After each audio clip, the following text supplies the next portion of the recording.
Fardi uummata Oromoo biratti kabajaa fi jaalala guddaa qaba. Sababni isaa seenaa uummatichaa keessatti gumaachi fardi isaa olaanaa waan ta'eef akka mallattoo gootummaa fi injifannootti ilaalama. Oromoon farda isaa ijoollee isaatti aansuudhaan abbaa bulloo, abbaa booraa, abbaa daalee, abbaa daamaa fi kan kana fakkaatu jechuudhaan maqaan of moggaasa. Uummanni Oromoo farda geejjibaa fi yeroo lolaa qofaaf osoo hin taane hawaasummaa keessatti yeroo gaddaa fi gammachuutti fayyadama. Kana malees yeroo ayyaanota waggaa adda addaa dirreetti ba'uudhaan wal dorgommiin gugsii fardaa adeemsifamuun namni farda isaa haala leenjisee sooree injifatee maqaa gaariitti horata.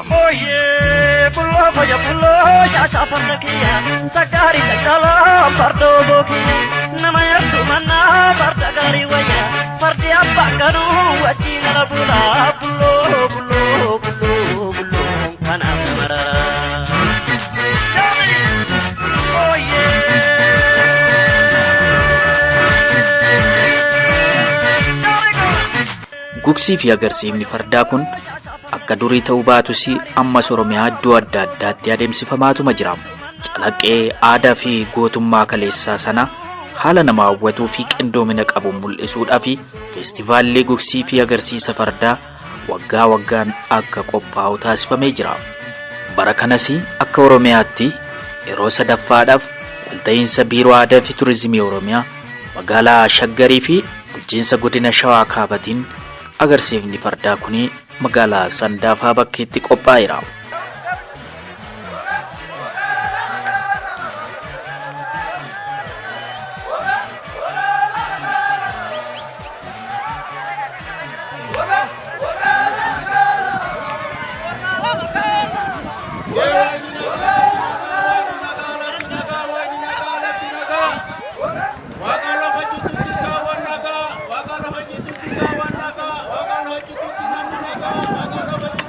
Karena keenya waaqa lafnu waaqa ga'u kadhannaan keenya waaqa haa ga'u kadhannaa keenya waaqa lafnu waaqa ga'u waaqayyo nagaa naa galchu.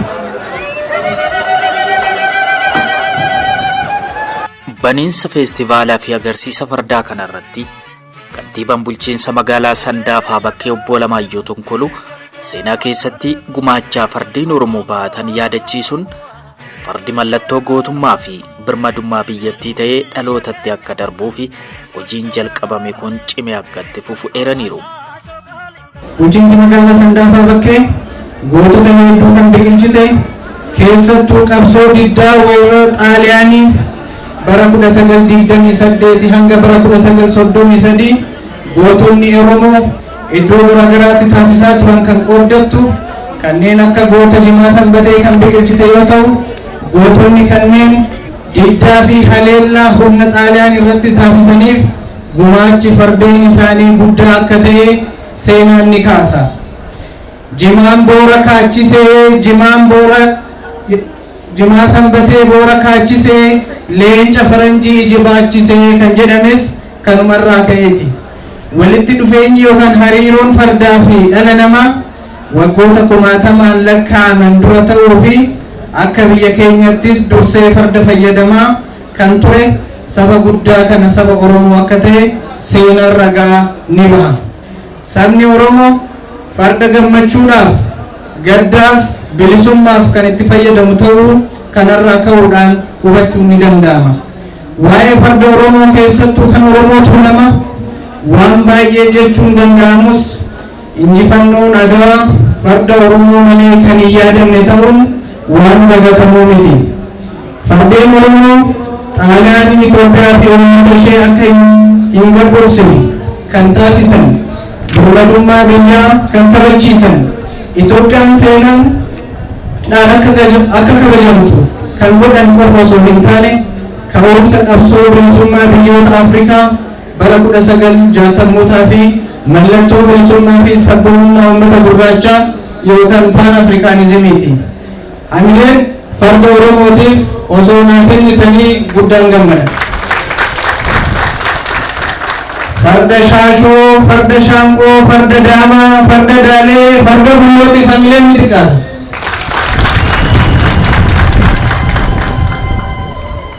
Ijoolleen ganda Daalee Muudaa Godoo, ijoolleen Sandaafaa Bakkee, ijoolleen Aanaa Barraaq, boonna isaa daadhiin haa guutuu farda Tulluu Jaankaa maaltu dagataa?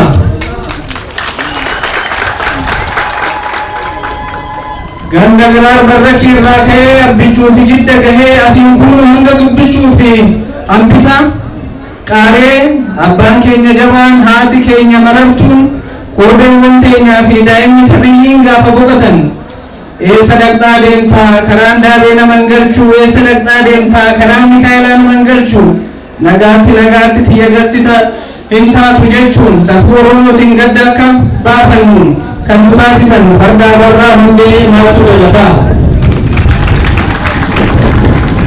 Qabeenya fi hambaalee aadaa fi seenaa uummata Oromoo guddisuu, beeksisuu fi madda turizimii ta'uudhaan faayidaa hawaasaaf akkaataa ooluu danda'u irratti hojii hojjetamu keessaa agarsiifni fi feestivaalli fardaa waggaa waggaan adeemsifamu kun isa tokko ta'uu kan himan ammoo bulchaa godina Shawaa Kaabaa obbo Kaffaaluu Adareeti.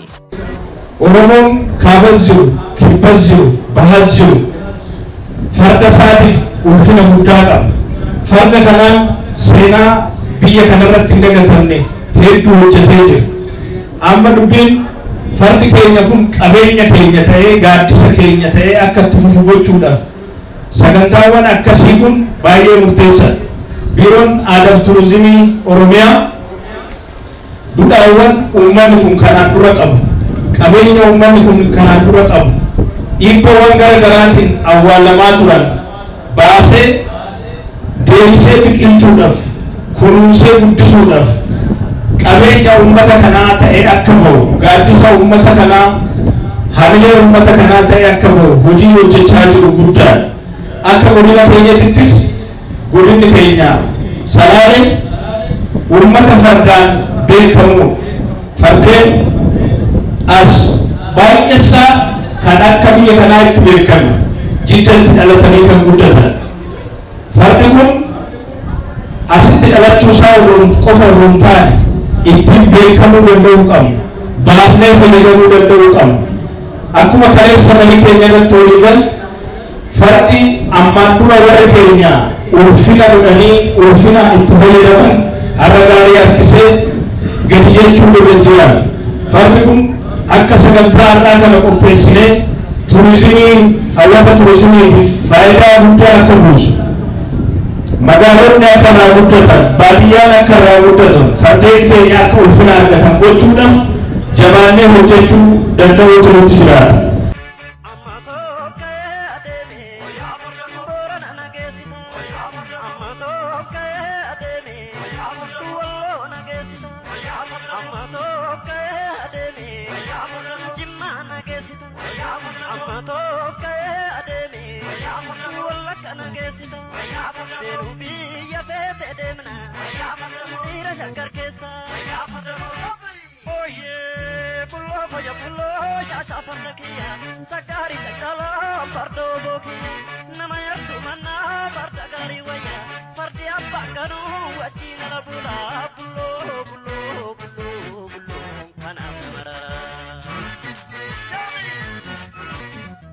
Biiroon Aadaa fi Turizimii Oromiyaas dhimmoota aadaa fi turizimii hawaasichaa guddisanii fi beeksisan keessaa tokko gugsii fardaa kana waan ta'eef aadaan hawaasaa kun haala miidhagaa fi hawwataa ta'een akka dhiyaatuu fi hariiroo fardii fi uummanni Oromoo qaban caalatti qoratamee addunyaa irratti akka beekamu xiyyeeffannaan hojjetamaa jira jedhan itti aanaan hoogganaa Biiroo Aadaa fi Turizimii Oromiyaa obbo Daraaraa Katamaa.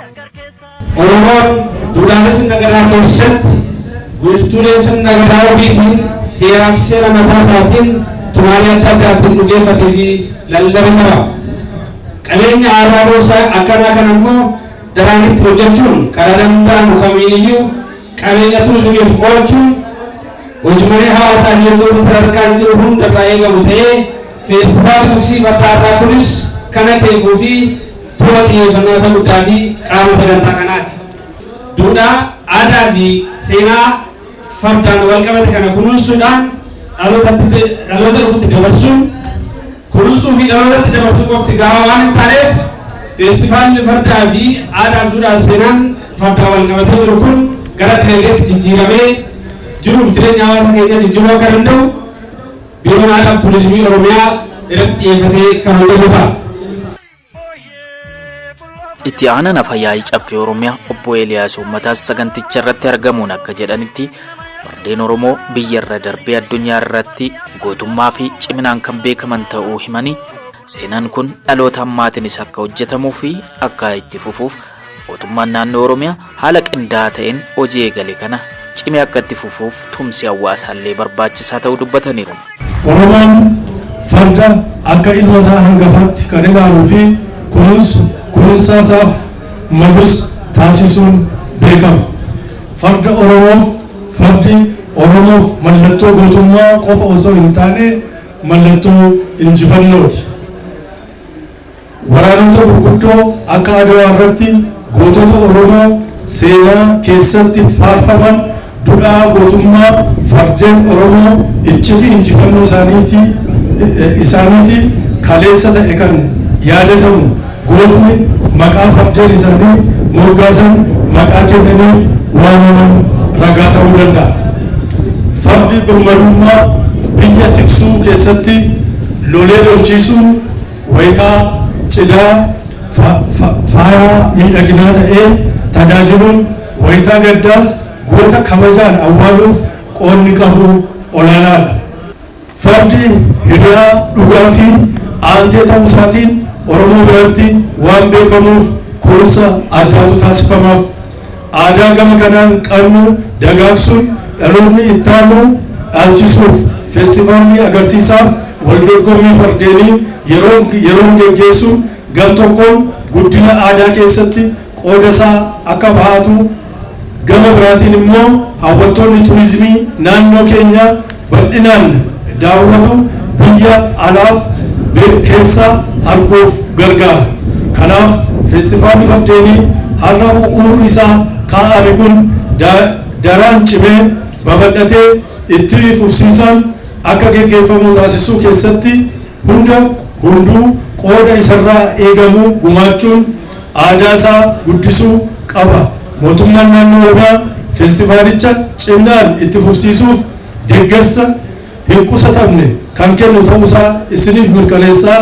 Feestivaalli fardeenii kun waggaa waggaan karaa hawwataa fi miidhagaa ta'een sadarkaa naannoo keenyaatti waan geggeeffamuuf uummanni naannoo keenyaa hawaasni naannoo kanaa baga gammaddan jechaa hirmaattota feestivaalaaf yeroo milkiif injifannoo Oromoo galatoomaa ulfaadhaa.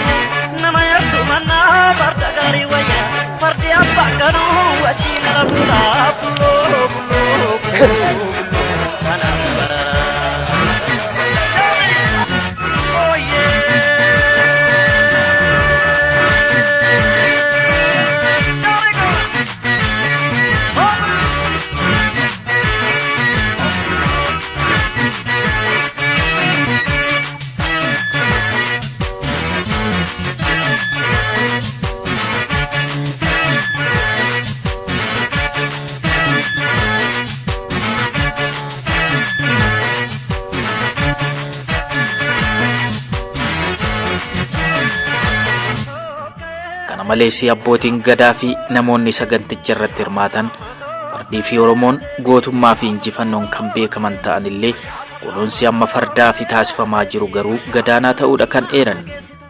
Fardi ummata Oromooti humna jabaa ummata Oromooti kanaaf fakkeenya kan ta'u fardaan akkamitti akka lolan beeka Oromoon akkamitti akka fardaan lolan beeka aadoo akkamitti akka fardaan lole maacoo akkamitti akka fardaan lole humna fardi qabu Oromoon har'aamuti kalee beeka amma biyyoonni guddatan motora xiqqaallee motora guddaallee humna fardaatiin hojjeta Oromoon garuu kalee beeka humna fardi qabu humna jabaa akka qabu dargaggeessi fi fardi qe'ee tokko yoo jiraate Oromoon abdiin qe'ee san keessa jiraata jechuudha abdiin qe'ee san keessa jiraata kanaafu Oromoon qe'ee fardaatii fi qe'ee dargaggeessaa nu godhu jaa humna waan qabu humna ho'aa waan qabu gaddaaf gammachuu keessatti ummata Oromoo kana baay'ee ittiin faamu uummanni Oromoo gadda keessatti amma jabaa tokko yoo ittiin faarsan yoo akkasitti ittiin reeban waan kaleessa namni jabaan hojjete fardaan sanirraan darbee warratee immoo sirna keessatti sirna jilaa keessatti jila gadaa'oo noo jiraatu gadaa baalli alangee yoo fuutu fardaan kan fuudhan farda keessattuu farda boora iddoo inni qabu farda gurraachi iddoo inni qabu farda odolchi iddoo inni qabu fardeen Oromoo akkanatti beekama wanni fardi waaqarratti illee fayyaalessa jedhama waaqalleen araarsa jedhan ummanni Oromoo akkanatti amana hariiroo farda wajjin qabu akkanatti beekama farda obboleecha fardi garmaama keessatti illee Oromoo tokko kuffise bira dhaabbatee eega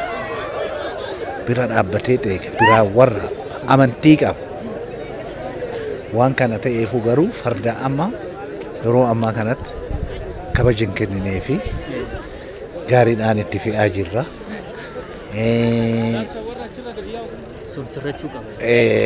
Nyaata hin taane laachafee jirra. Dur gorboo keessatti fardi bakka mataa abbaa fardaa itti nyaatutti nyaatau ture. Har'a garuu akkasitti miti kuni sirraa'utu irra jira. Kun hoggaa asirraa hojjenne maalinni namoonni adda addaa kaleessa gaarii kana akka gaariidha jedhee affide sabuu Oromoo hin jaalanne yookaan immoo Oromoo dadhabsiisuudha.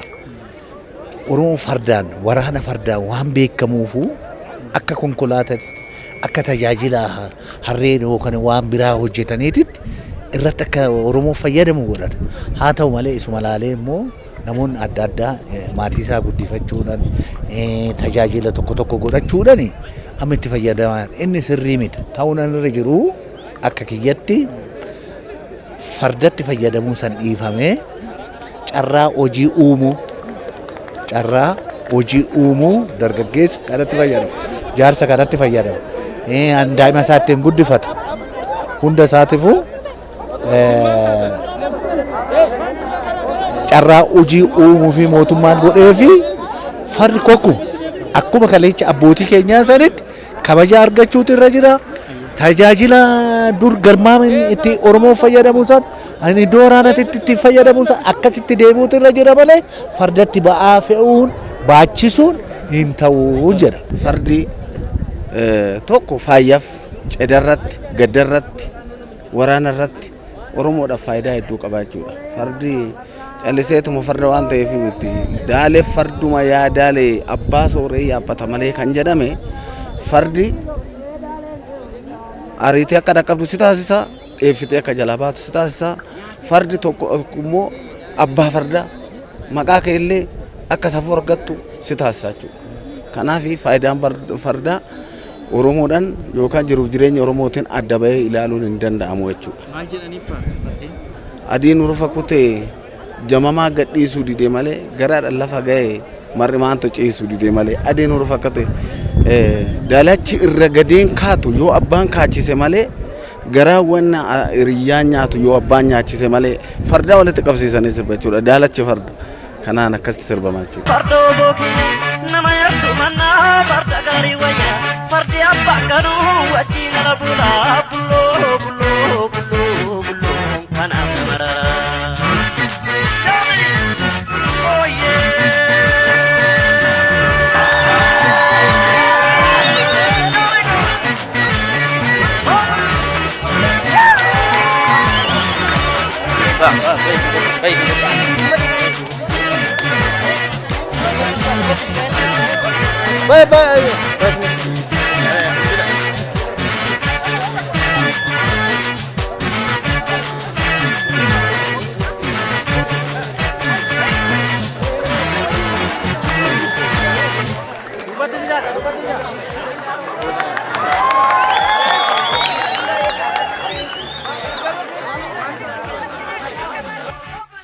haa ta'u malee sagantaan agarsiisaa akkasii qophaa'uun kun seenaa kaleessa fardi Oromoo birmadummaa biyya eegsisuudhaaf ba'an yaadachiisuu fi dhaloota barsiisuuf kan gargaaru ta'uu fi fuulduratti illee jabaatee akka itti fufuuf kan gargaaru ta'uu eeraniiru.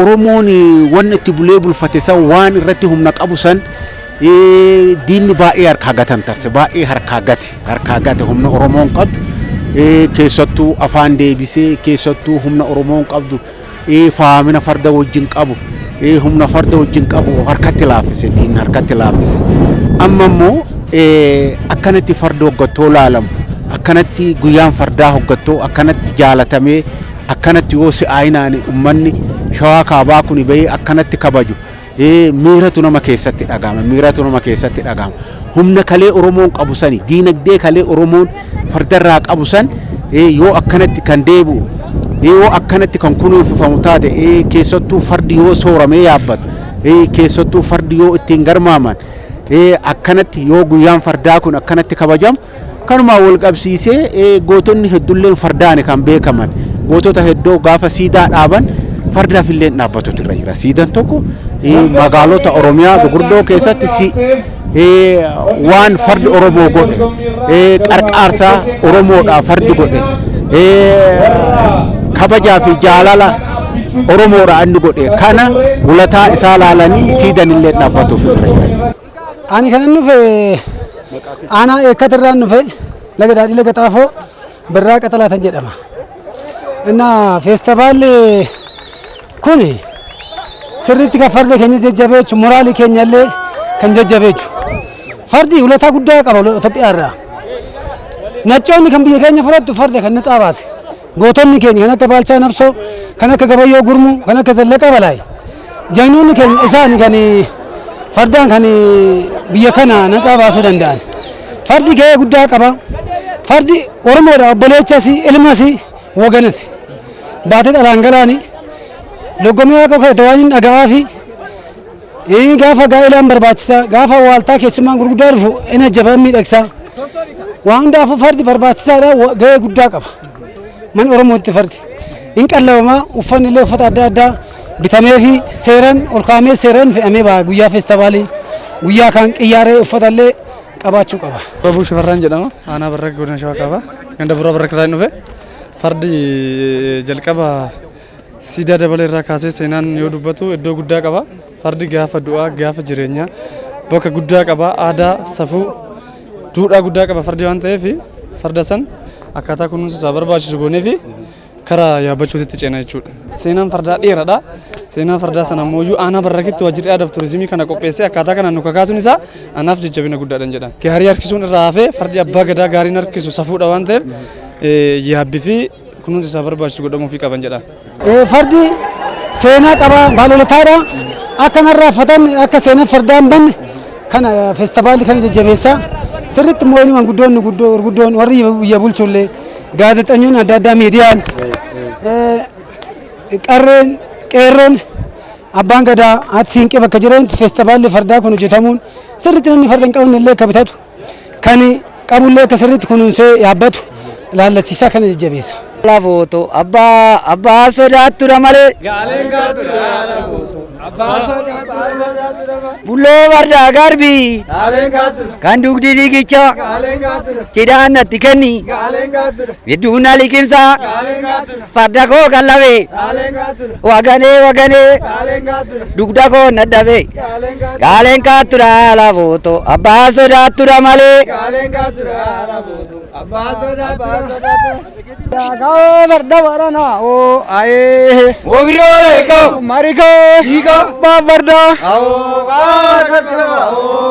Kajawari gadu ya walashe mutati kawo tenyu magaru aye Oirole go marigo Higo durago Ao ga Tibera verda go tako ballo ka verda tu ka tume Oirole go marago Higo ba verda Ao ga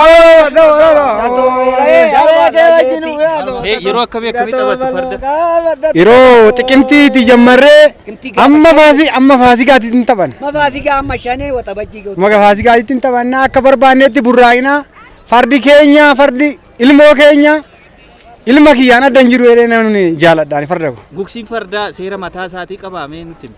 Gugsiin fardaa seera mataa dhuunfaa isaa qaba rukutee maqaa baasee galuu barbaada abbaan fardaayi ammas fardi safuu qaba safuudhaan dhufee safuudhaan manaa ba'ee ammas safuu isaatiin gola ofiitti deebi'ee gala kanaafuu fardi maqaa qaba fardi kiyya daamada andirree hailuu nadhiin jedhama warabii dirree sokorruutirraa dhufne magaalaa dirree sokorruutirraa dhufne. Abbaan daamaa waraanamee galee beekaa? Waraanamee galee hin beeku mo'atee gala malee.